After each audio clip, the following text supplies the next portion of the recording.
Dengan hati yang bersyukur, mari datanglah kepada Allah Sang Sumber Rahmat yang memberi hidup bagi setiap ciptaannya.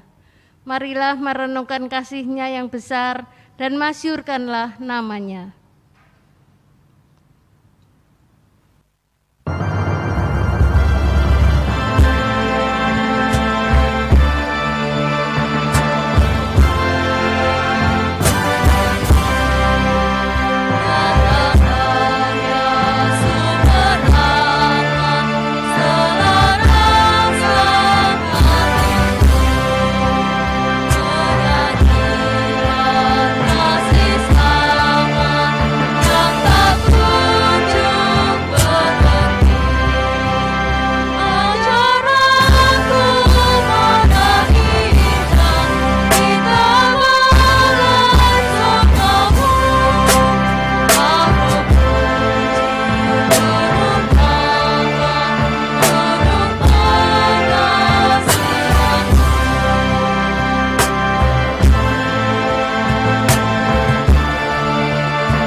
Pertolongan kita adalah di dalam nama Tuhan yang menjadikan langit dan bumi.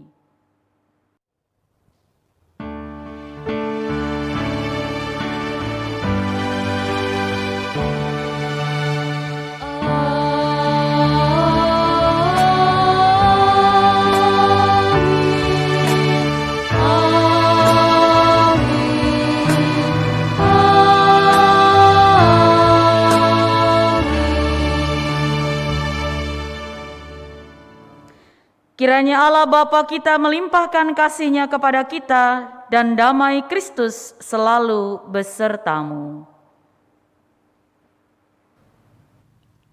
Melalui tema Roti yang Menghidupkan, kita diingatkan tentang janji Yesus yang menyatakan diri sebagai roti hidup yang memberi kehidupan kepada ciptaannya.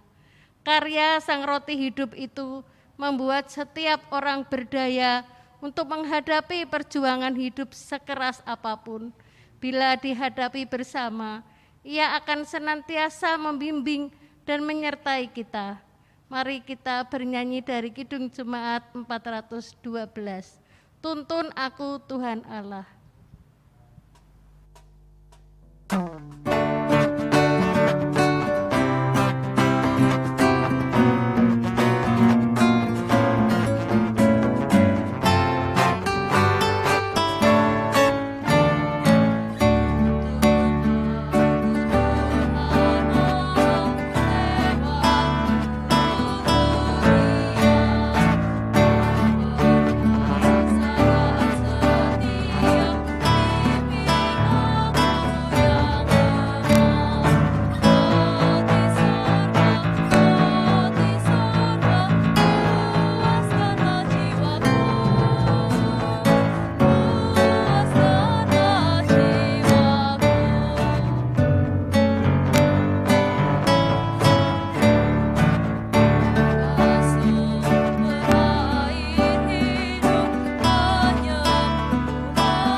Jemaat yang dikasihi Tuhan, marilah saat ini kita datang kepadanya mengakui segala keberadaan kita, yang belum sesuai dengan kehendak-Nya, mari kita berdoa.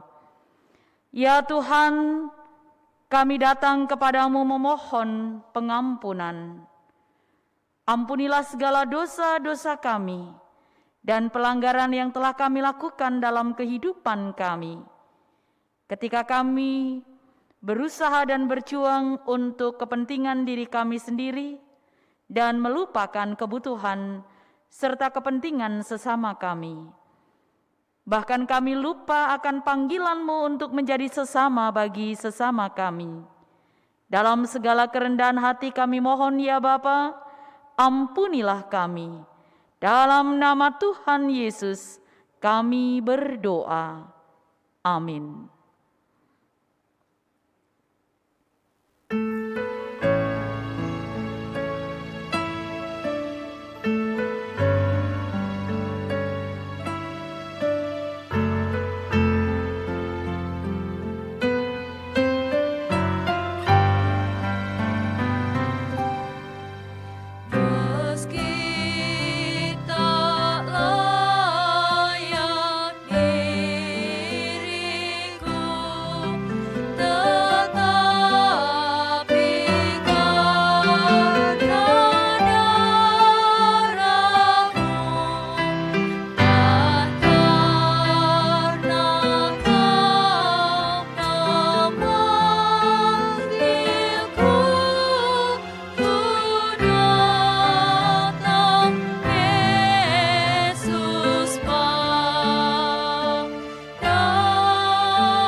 Berita anugerah diambil dari Injil Yohanes 6 ayat 56 sampai 57 yang berbunyi demikian. Barang siapa makan dagingku dan minum darahku, ia tinggal di dalam aku dan aku di dalam dia. Sama seperti Bapa yang hidup mengutus aku dan aku hidup dalam dia, demikian juga barang siapa yang memakan aku akan hidup oleh aku. Demikianlah berita anugerah dari Tuhan.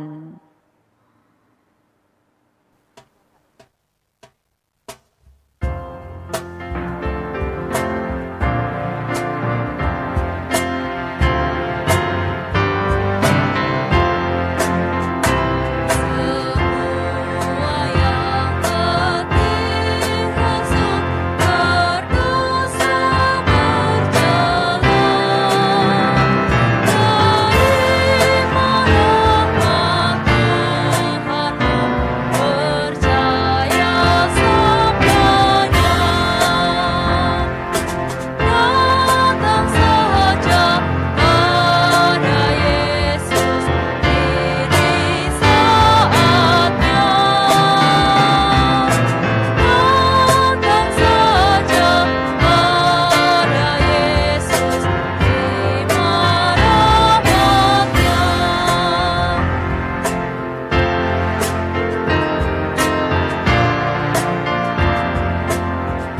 Jemaat yang dikasihi oleh Tuhan, sebelum kita mendengarkan sabda Tuhan, mari kita berdoa. Ya Tuhan, kami merindukan sabda-Mu. Mengakui segala kekurangan kami, urapilah kami, agar kami dapat mendengarkan sabda Tuhan, mengerti apa yang menjadi kehendak Tuhan melalui firman yang akan kami dengarkan. Kami memohon di dalam nama Tuhan Yesus, firman yang hidup. Amin. Bacaan pertama diambil dari 1 Raja-Raja 19 ayat 4-8. 1 Raja-Raja 19 ayat 4-8. Tetapi ia sendiri masuk ke padang gurun sehari perjalanan jauhnya, lalu duduk di bawah sebuah pohon arar. Kemudian ia ingin mati, katanya, "Cukuplah itu, sekarang ya Tuhan, ambillah nyawaku, sebab aku ini tidak lebih baik daripada nenek moyangku." Sesudah itu ia berbaring dan tidur di bawah pohon arar itu. Tetapi tiba-tiba seorang malaikat menyentuh dia serta berkata kepadanya, "Bangunlah, makanlah." Ketika ia melihat sekitarnya, maka pada sebelah kepalanya ada roti bakar dan sebuah kendi berisi air. Lalu ia makan dan minum, kemudian berbaring pula. Tetapi malaikat Tuhan datang untuk kedua kalinya dan menyentuh dia serta berkata, "Bangunlah, makanlah, sebab kalau tidak perjalananmu nanti terlalu jauh bagimu." Maka bangunlah ia lalu makan dan minum, dan oleh kekuatan makanan itu ia berjalan 40 hari 40 malam lamanya sampai ke gunung Allah, yakni Gunung Horeb. Demikianlah sabda Tuhan.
Sesungguhnya malaikat Tuhan pun berkemah sekeliling orang yang takut akan Dia.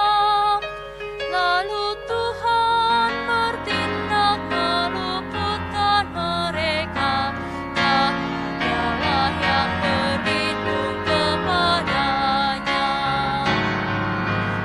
Lihatlah, rasakan betapa baiknya Tuhan. Bahagialah tiap orang yang berlindung padanya.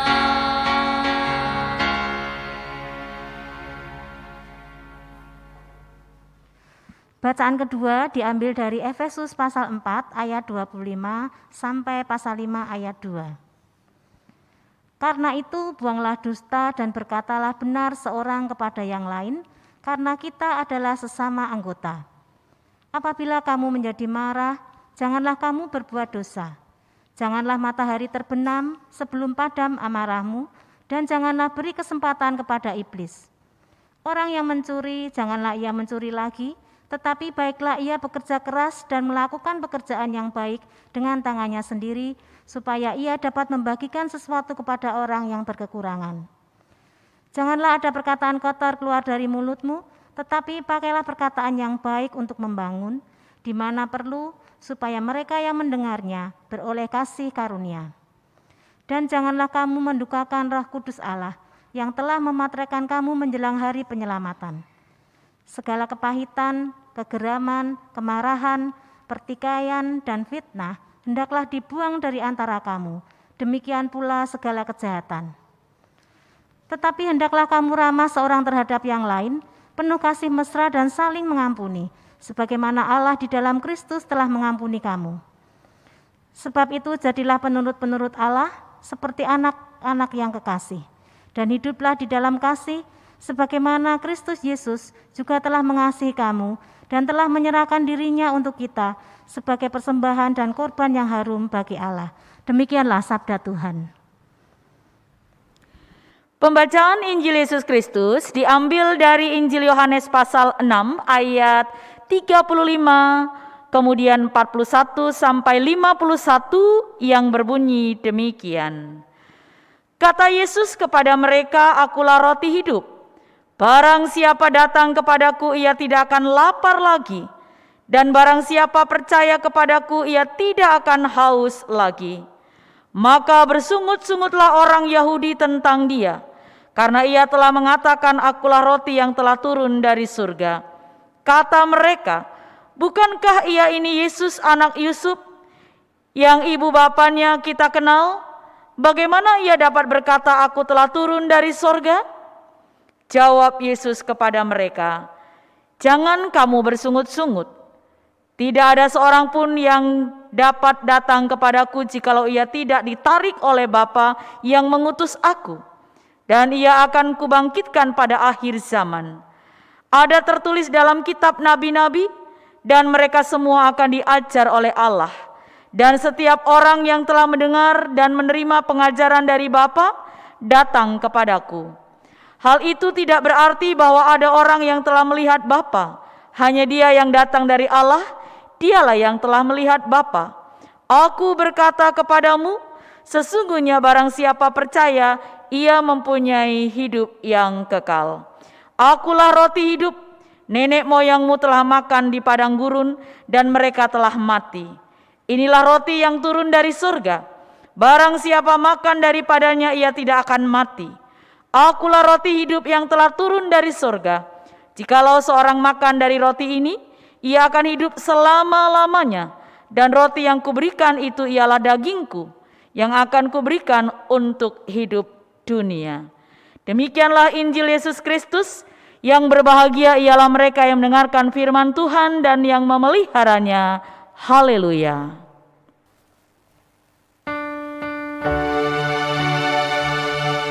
Haleluya, haleluya.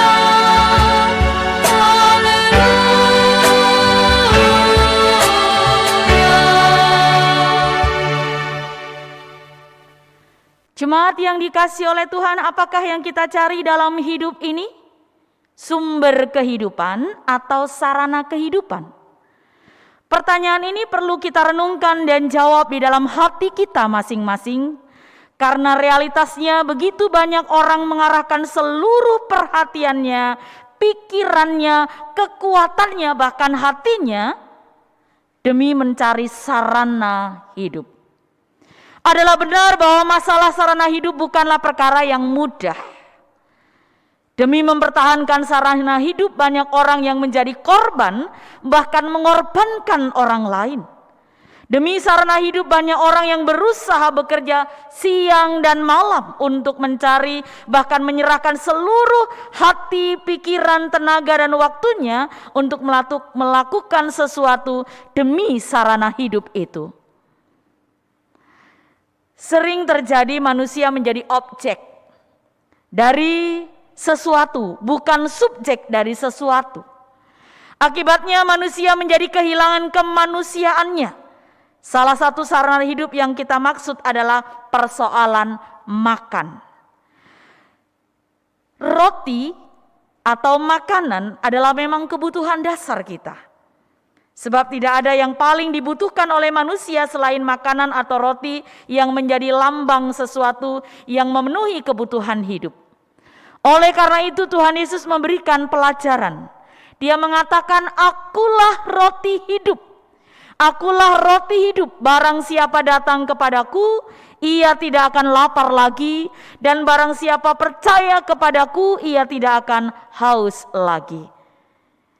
Demikianlah penegasan Yesus mengenai dirinya dan apa yang akan dialami oleh setiap orang yang datang kepadanya dan percaya kepadanya. Berhadapan dengan penjelasan dan penegasan Yesus bahwa dirinya adalah roti hidup, apa tanggapan kita sebagai orang-orang yang percaya kepada Yesus? Saudara-saudara, tanggapan kita sebagai orang yang percaya kepada Yesus, tanggapan kita terhadap pertanyaan ini tentu membutuhkan jawaban yang serius. Kita perlu memikirkannya dengan baik, dengan sebuah pertanyaan. Apakah kita lapar akan roti hidup? Jawaban atas pertanyaan apakah kita lapar akan roti hidup menentukan kualitas relasi kita kepada Yesus, sang roti hidup itu sendiri. Apabila kita lapar akan roti hidup, kita tentu akan datang kepadanya karena kita membutuhkannya. Sebaliknya, jika kita tidak merasa lapar akan roti hidup, sudah pasti kita tidak datang kepadanya, tidak percaya kepadanya, menolak dan menentangnya, sebagaimana dilakukan oleh orang-orang Israel, khususnya para pemimpin mereka pada saat itu.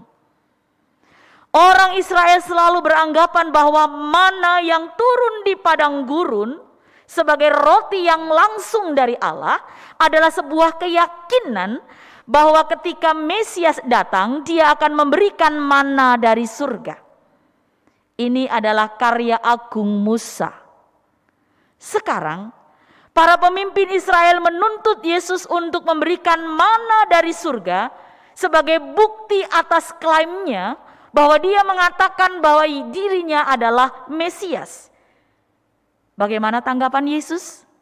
Yesus menanggapi dengan memberitahukan kepada mereka bahwa bukan Musa yang memberi mana, tetapi Tuhan sendiri. Dan mana yang diberikan kepada Musa dan orang Israel bukanlah roti yang benar-benar dari surga, melainkan hanya sebuah simbol dari roti yang akan datang, yaitu Yesus sendiri.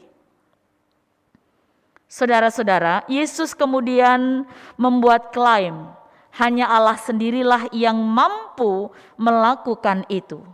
Akulah roti hidup. Demikian dikatakan oleh Yesus. Roti yang Yesus berikan tidak lain adalah hidupnya sendiri, nyawanya sendiri. Inilah roti yang sesungguhnya yang dapat memuaskan rasa lapar dalam hati dan jiwa kita. Mana dari surga hanyalah gambaran awal dari roti perjamuan Tuhan yang Yesus berikan kepada murid-muridnya. Pada saat pengorbanannya, mana di padang gurun memberi hidup kepada orang Israel dalam perjalanan mereka menuju tanah perjanjian. Namun mana itu tidak dapat memberikan hidup kekal bagi orang-orang Israel. Sebaliknya, Yesus memberikan kita roti surgawi yang menghasilkan hidup ilahi dalam diri kita. Saudara-saudara yang dikasihi oleh Tuhan, Yesus adalah roti hidup sejati yang memberikan hidup kepada kita sekarang dan selamanya. Roti yang Yesus berikan kepada murid-muridnya memberi hidup kepada kita bukan hanya dalam perjalanan kita menuju tanah surgawi, tetapi memberi kita hidup ilahi yang melimpah. Ketika kita menerima dari meja Tuhan, kita mempersatukan diri kita sendiri dengan Kristus Sang Penyelamat. Bapa Gereja Ignatius dari Antioquia menyebut, roti itu satu-satunya roti yang memberikan obat kekekalan, penangkal kematian, dan makanan yang membuat kita hidup selama-lamanya dalam Kristus. Bukankah Yohanes juga mengatakan bahwa orang yang percaya kepada Yesus itu akan memperoleh hidup yang kekal? Rasul Paulus pun menegaskan, barang siapa percaya kepada Kristus, dia akan tetap hidup walaupun dia sudah mati. Saudara-saudara yang dikasihi oleh Tuhan, menerima dan memakan roti hidup itu adalah sebuah proses yang membutuhkan kemauan, membutuhkan kesediaan untuk bersinergi dengan Allah. Rasul Paulus memberikan gambaran bagaimana jemaat Efesus dalam bacaan kedua kita berproses untuk bersinergi bersama Allah membangun komunitas. Lalu komunitas yang bagaimana yang disebut sebagai komunitas yang bersinergi dengan Kristus? Komunitas di mana anggotanya selalu berkata benar, mampu mengendalikan amarah, hidup peduli kepada sesamanya, tidak kompromi dengan iblis, dan mau bekerja keras melakukan pekerjaan yang baik. Dengan tangannya sendiri untuk membantu orang yang berkekurangan. Terlebih lagi tidak mendukakan Roh Kudus Allah, membuang yang jahat, penuh kasih mesra, dan mudah mengampuni kesalahan orang lain. Itulah ciri-ciri dari kehidupan anak-anak Tuhan yang telah memakan roti hidup, yang telah menerima dan percaya kepada roti hidup. Saudara-saudara, sekalipun dalam membangun komunitas itu banyak tantangan yang harus dihadapi, bahkan bisa membuat kita patah semangat, sebagaimana yang dialami oleh Nabi Elia di tengah-tengah bangsa Israel. Elia begitu patah semangat karena ia merasa sudah gagal. Ia mengharapkan pertobatan seluruh Israel dan bahkan mungkin juga Isabel. Namun sekarang ia harus lari menyelamatkan dirinya. Harapannya tampaknya berakhir dengan kegagalan. Ia merasa sendirian dalam pergumulan demi kebenaran Allah. Ditambah kelelahan jasmani. Setelah perjalanan yang panjang dan berat, Elia menyerah. Tetapi ternyata Tuhan tidak membiarkan dia berlanjut dalam keputusasaan. Tuhan memberikan kekuatan dan pengharapan kepada Elia, walaupun hanya berupa roti bakar dan sebuah kendi yang berisi air. Saudara-saudara yang dikasihi oleh Tuhan, membangun gereja, membangun GKI Kuto Arjo sebagai pewujudan ketaatan kepada Allah bukan hal yang mudah. Sebagaimana membangun komunitas pada zaman Yesus sebagai roti hidup, membangun komunitas pada zaman Rasul Paulus di zaman atau di jemaat Efesus membutuhkan praktek-praktek hidup yang baik. Dan membangun komunitas pada zaman Nabi Elia membutuhkan kehadiran Allah sendiri. Ada perjuangan yang luar biasa. Maka perlu kita sadari bahwa kesediaan untuk terus berkarya dan bersinergi bersama dengan Tuhan melalui jemaatnya ini bukan perkara yang mudah.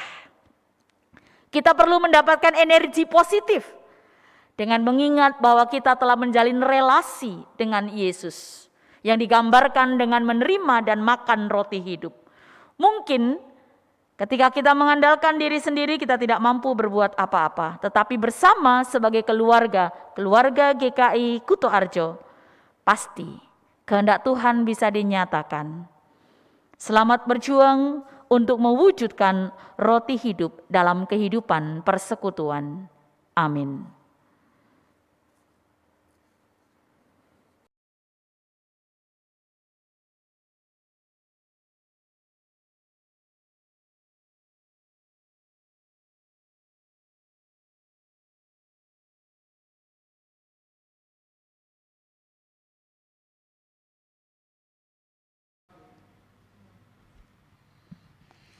Kami mengundang Bapak Ibu Saudara-saudara untuk bangkit berdiri. Bapak Ibu Saudara, bersama dengan orang Kristen di seluruh dunia dan segala abad, marilah kita mengucapkan pengakuan iman rasuli secara bersama-sama. Aku percaya kepada Allah, Bapa yang Maha Kuasa, Khalik langit dan bumi, dan kepada Yesus Kristus, Anak yang tunggal Tuhan kita, yang dikandung Roh Kudus, lahir dari anak darah Maria, yang menderita sengsara di bawah pemerintahan Pontius Pilatus, disalibkan, mati, dan dikuburkan, turun ke dalam kerajaan maut. Pada hari yang ketiga, bangkit pula dari antara orang mati, naik ke surga, duduk sebelah Allah, Bapa yang Maha Kuasa. Dan dari sana ia akan datang untuk menghakimi orang yang hidup dan yang mati. Aku percaya kepada Roh Kudus, gereja yang kudus dan am, persekutuan orang kudus, pengampunan dosa, kebangkitan orang mati, dan hidup yang kekal. Amin. Jemaat yang dikasihi oleh Tuhan, mari kita bersatu dalam doa. Bapa, kami mengucap syukur untuk rahmat-Mu dalam hidup kami. Terlebih untuk sabda yang telah kami dengarkan dalam ibadah kami saat ini. Sekalipun karena situasi dan kondisi kami harus beribadah di rumah kami masing-masing, kami percaya berkat Tuhan tetap ada dan menolong kami untuk merasakan kehadiran Tuhan. Bersama dengan gereja-Mu dan seluruh jemaat bahkan pelayan-Mu di GKI Kutoarjo ini, kami memohon berkat kesembuhan bagi mereka yang sakit, yang sedang bersedih dan berbeban berat. Kiranya Tuhan menopang, menyembuhkan, menguatkan, dan menghibur. Kami juga mohon berkat bagi saudara-saudara kami yang berbahagia untuk 1 tahun yang Tuhan tambahkan dalam hidup mereka.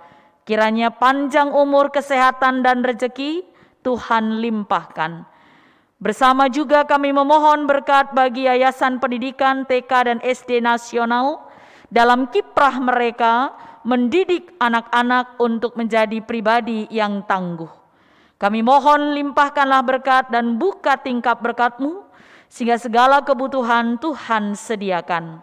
Allah yang baik, kami juga mohon berkat bagi pelayanan yang ada di tengah-tengah bangsa dan negara kami. Kami memohon hikmat-Mu untuk memimpin para pemimpin kami mulai dari pusat sampai daerah. Beri kesehatan yang baik bagi pemimpin kami dan semangat untuk menjalankan tugas dalam sukacita. Kami memohon juga Tuhan, Engkau menyertai kami dan menolong kami semua agar kami mampu hidup seturut dengan kehendak Tuhan di tengah-tengah masa pandemi ini. Ajar kami menjadi pribadi yang tangguh, taat dan patuh menjalankan protokol kesehatan. Bagi mereka yang harus menjalani masa isolasi mandiri di rumah, penyertaan Tuhan kami harapkan. Mereka yang membutuhkan pertolongan-Mu, Tuhan tolong kami, agar kami juga mampu menolong mereka yang membutuhkan. Ya Bapa, dalam pengasihan-Mu kami memohon, dengarkanlah doa kami. Kabulkanlah permohonan kami yang kami pinta di dalam nama Tuhan kami, Yesus Kristus. Amin.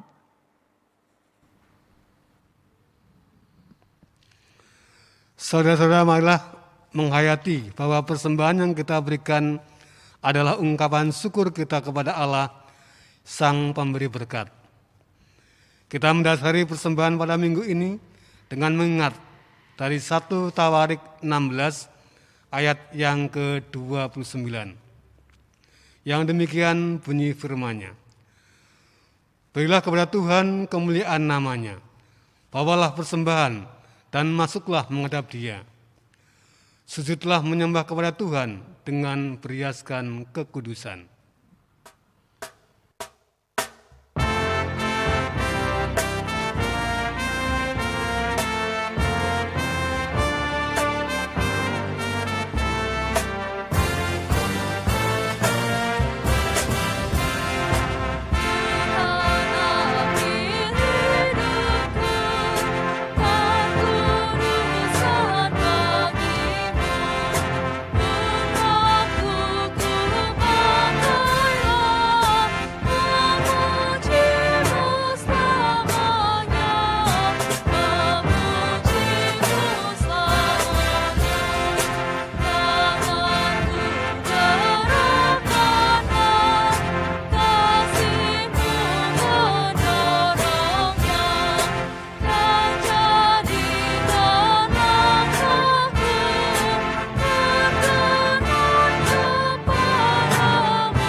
Tuhan Allah Bapa kami yang bertahta dalam kerajaan surga, saat kami datang kembali ya Tuhan kepadamu untuk mengucapkan syukur kami dan ucapan terima kasih kami Tuhan atas segala berkat Tuhan yang telah Tuhan berikan kepada kami pada saat ini dan hari-hari yang akan melalui.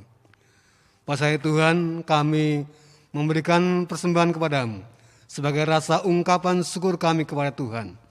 Oleh karena itu kami mohon berkatilah persembahan ini sehingga dapat digunakan untuk kemuliaan nama Tuhan. Ajarlah ya Tuhan kepada kami untuk dapat memberikan persembahan dalam kehidupan kami, dalam sikap perbuatan kami, agar kami dapat mewujudkan kemuliaan nama Tuhan. Inilah Tuhan doa permohonan kami yang kami mohon, dalam nama Tuhan kami, Yesus Kristus sebagai Juru Selamat kami. Amin.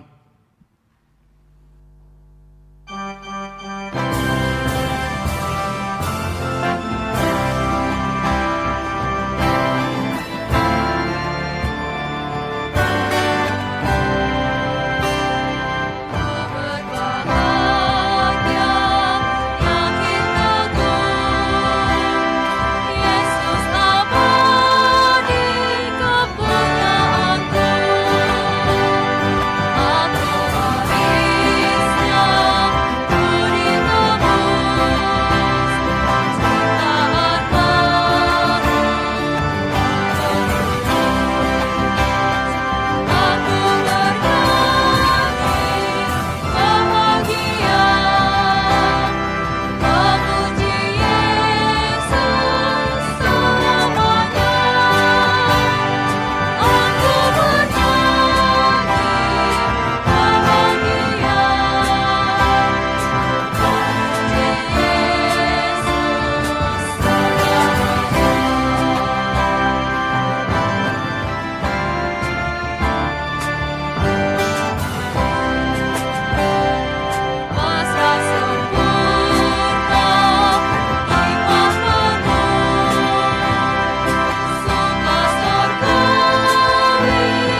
Jemaat yang dikasihi Tuhan, arahkanlah hatimu kepada Tuhan.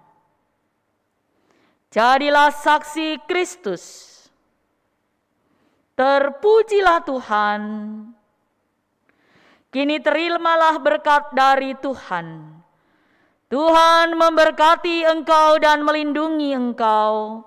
Tuhan menyinari engkau dengan wajah-Nya dan memberi engkau kasih karunia. Tuhan menghadapkan wajah-Nya kepada kita dan memberi kita damai sejahtera. Amin.